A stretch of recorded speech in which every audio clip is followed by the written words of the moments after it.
नमस्कार, मैं शंभू कुमार सिंह और आप देख रहे हैं नेशनल दस्तक। इस समय की सबसे बड़ी खबर बता रहा हूं। किसान आंदोलन में बड़ा भूचाल आ गया है।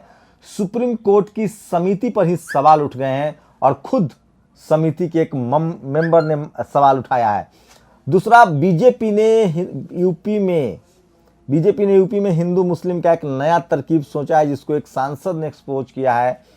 पश्चिम बंगाल में काम करता दिख रहा है असर, ओवैसी फैक्टर होगा और हिंदू मुस्लिम के नाम पर बीजेपी को सफलता मिल सकती है। और वहाँ भी कांग्रेस फायदा पहुंचाने के मूड में बीजेपी को। राजस्थान में देखा था बीजेपी से गठबंधन हो गई थी कांग्रेस की। और तमिलनाडु में धर्म के नाम पर राजनीति शुरू हो गई। क्या इसमें सफल हो पाएंगे बीजेपी के लोग, ये बड़ा सवाल है। लेकिन सबसे पहले किसान आंदोलन की कल 15 जनवरी है और 10वें राउंड की बातचीत होगी। उससे पहले किसानों की एक समिति बनाई थी सुप्रीम कोर्ट ने, उसको लेकर सवाल उठ रहे थे। और समिति में एक नेता थे, किसान नेता भूपेंद्र सिंह मान। उन्होंने इस्तीफा दे दिया। उन्होंने कहा कि समिति जो है वो किसानों की भावनाओं को नहीं समझ पा रही, इसमें एंटी किसान जो है वो लोग हैं। तो क्या ये सरकार के इशारे पर सुप्रीम कोर्ट ने समिति गठित किया है?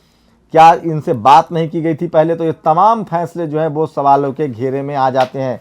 ये आपको समझना पड़ेगा कि किस तरह से। अब तो साफ साफ है कि सुप्रीम कोर्ट का जो है वो विश्वसनीयता खतरे में पड़ता जा रहा है। और जिस तरह से भूपेंद्र सिंह मान अलग हुए हैं, उन्होंने खुद सवाल उठा दिया कि मैं कभी भी किसानों के हित से समझौता नहीं कर सकता हूँ, किसी भी पद की कुर्बानी दे सकता हूँ।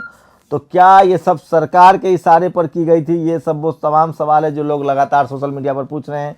और मैं बार बार कह रहा हूँ कि सोशल मीडिया ही बहुजन मीडिया है।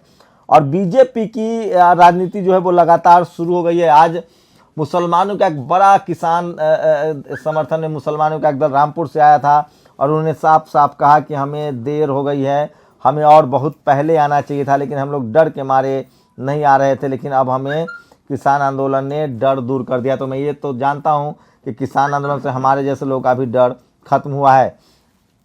वहीं सपा के एक सांसद ने आरोप लगाया है कि राम मंदिर में चंदा मांग रहे लोगों पर मुसलमान मोहल्ले में पत्थरबाजी हो सकती है और इससे हिंदू मुस्लिम का मामला बिगड़ सकता है। वहीं दूसरी तरफ तमिलनाडु में पोंगल के बहाने राजनीति शुरू हो गई है। तो क्या पेरियार की धरती है, और क्या वहाँ ये लोग धर्म की राजनीति कर पाएंगे, ये बड़ा सवाल है। और दूसरी सबसे बड़ी कोशिश है, एक देखिए,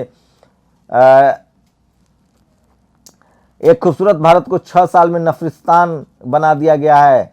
2 नफरती पकड़े गए तो गए, पर ये काफ़ी है क्या? संविधान के पदों पर बैठे लोग जब इस जहर की खेती करेंगे तो फसल ऐसी होगी। वीडियो में बुलंदशहर का है वहाँ जिला जहाँ जूते बेचने पर गिरफ्तारी हुई थी। सोचिए कि किस तरह से ठाकुर जूता के नाम पर गिरफ्तारी हो जाती है मुसलमानों की, लेकिन वही इस देश में हर जगह जाति के नाम पर होटल खुले हुए हैं, तमाम बिजनेस है, उसको लेकर गिरफ्तारियां नहीं होती है। तो ये बड़ी खबर थी जो मैं आपको बता रहा था। और वहीं बीजेपी तमिलनाडु में धर्म के नाम पर राजनीति कर रही है। यूपी में हिंदू मुस्लिम का एजेंडा जो है वो चलाया जा सकता है। तो ये वो तमाम सवाल है जो लोग लगातार पूछ रहे हैं। लेकिन ये तो तय है कि किसी भी कीमत पर किसान आंदोलन में जो है वो हिंदू मुस्लिम नहीं हो पा रहा है और तमाम लोगों के चेहरे से परत हटती जा रही है। लेकिन देखना है कि तमिलनाडु में क्या धर्म की राजनीति असर कर पाएगा, ये तो आने वाला समय ही बताएगा। लेकिन जिस तरह से सुप्रीम कोर्ट की समिति पर सवाल उठ रहे थे और अब खुद उसके भूपेंद्र सिंह मान ने सवाल उठा दिए हैं, उससे साफ है कि सरकार पूरी तरह से एक्सपोज हो रही है। और इससे साफ है कि सरकार पूरी तरह से एक्सपोज हो रही है और लोग पूरा हिंदू मुस्लिम का जो खेल है वो समझने लगे हैं। तो ये अब तक की सबसे बड़ी खबर थी कि किस तरह से हिंदू मुस्लिम का खेल एक्सपोज हो गया है और किसी कीमत पर भी लोग जो हैं वो अब हिंदू मुस्लिम पर नहीं फंसने वाले हैं। और ये साफ हो गया है कि जो पूरा खेल है वो इसमें बीजेपी जो है वो बैकफुट पर है और नकेल कस दिया है सरकार को। और किसानों का जो आंदोलन है वो सरकार के पल्ले नहीं पड़ रहा है। तो ये साफ है कि किसान आंदोलन ने सरकार को बैकफुट पर ला दिया है और तमाम संगठन, तमाम विरोधी विपक्ष के जो चेहरे हैं वो इस सरकार के साथ अब अपनी जो देखिए एक गाड़ी की तस्वीर है, भाजपा नेताओं पर किस तरह से गोबर फेंका जा रहा है। तो तमाम नेताओं को विरोध प्रदर्शन झेलना पड़ रहा है और बीजेपी ने अकेले बीजेपी को सबसे ज़्यादा मुश्किल हो रही है। और किसान आंदोलन ने ठीक उसी तरह के हालात कर दिए हैं जिस तरह से कांग्रेस की हालत हुई थी अन्ना आंदोलन और एक महिला एक लड़की के साथ गैंगरेप के बाद। किसान के आंदोलन ने बीजेपी को उसी तरह से चौराहे पर खड़ा कर दिया है।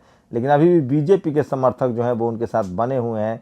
लेकिन जिस तरह से किसानों ने सुप्रीम कोर्ट ने समिति बनाई थी, उस समिति के एक नेता ने जिस तरह से इसका विरोध कर दिया और वो उन्होंने अलग हो गए हैं, इस्तीफा दे दिया है, उससे साफ है कि किसान आंदोलन जो है वो हल्के में निपटने वाला नहीं है और सरकार के लिए मुश्किल बढ़ती जा रही है। आप लोग की क्या प्रतिक्रिया, अपनी प्रतिक्रिया जरूर दीजिए। शुक्रिया। दस्तक की आपसे गुजारिश है कि अगर इसको बचाना चाहते हैं तो नेशनल दस्तक को सब्सक्राइब करने के लिए रेड कलर के सब्सक्राइब बटन को दबाएं।